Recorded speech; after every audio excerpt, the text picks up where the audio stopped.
Si vous avez regardé les prix des SSD récemment, vous avez sûrement remarqué qu'ils augmentent, parfois même très rapidement. Et ce qui est encore plus surprenant, c'est que cette hausse est directement liée à la RAM, ce qui peut sembler illogique au premier abord, mais qui devient très clair une fois qu'on comprend comment ces composants sont fabriqués et interconnectés. En réalité, la RAM et les SSD reposent sur une technologie commune, la mémoire flash et plus précisément les puces de mémoire NAND, produites par les mêmes fabricants comme Samsung, Micron ou SK Hynix, ce qui signifie que lorsqu'une pénurie touche la RAM, la production globale de mémoire est réorganisée et les SSD se retrouvent automatiquement impactés. Aujourd'hui, cette situation est amplifiée par plusieurs facteurs, notamment l'explosion de la demande en RAM pour les serveurs, l'intelligence artificielle et les data centers, ce qui pousse les fabricants à prioriser la production de mémoire à forte valeur ajoutée, réduisant ainsi la quantité de NAND disponible pour les SSD grand public et entraînant mécaniquement une hausse des prix. C'est précisément pour cette raison que l'on observe une augmentation plus marquée sur les SSD rapides, notamment les SSD NVMe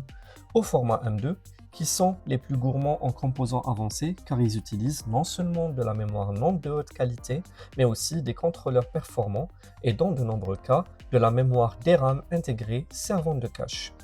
Il est d'ailleurs important de préciser que même si un SSD contient de la mémoire, il ne s'agit pas de RAM au sens classique du terme, puisque cette mémoire flash est non volatile, donc capable de conserver les données sans alimentation, mais aussi beaucoup plus lente que la RAM système, ce qui explique pourquoi les SSD ne peuvent en aucun cas remplacer la mémoire vive d'un ordinateur.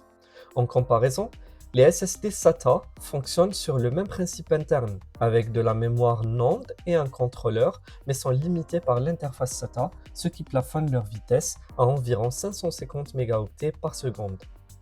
les rendant plus accessibles financièrement, tout en restant nettement plus rapides qu'un disque dur classique. À l'opposé, les disques durs HDD utilisent une technologie totalement différente puisqu'ils ne contiennent aucune mémoire flash mais reposent sur des plateaux magnétiques et des têtes de lecture mécaniques, ce qui explique leur vitesse bien plus faible, généralement comprise entre 100 et 200 mégaoctets par seconde, mais aussi leur prix par gigaoctet beaucoup plus bas et leur relative immunité face à la pénurie de RAM.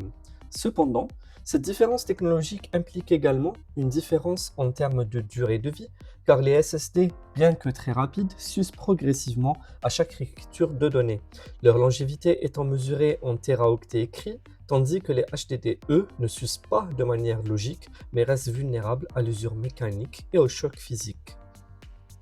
Aussi, lorsqu'on met tout cela bout à bout, on comprend que la pénurie de RAM n'est pas un phénomène isolé,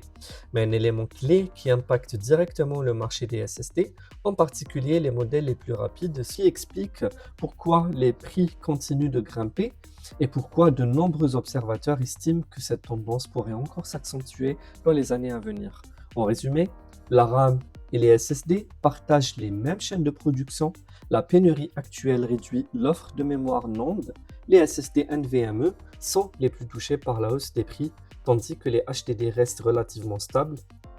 Et si vous envisagez de monter un PC ou de changer de stockage, le moment pour le faire pourrait bien être maintenant, avant que les tarifs n'augmentent davantage.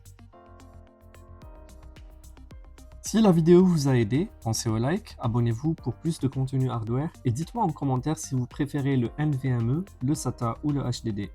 Ciao!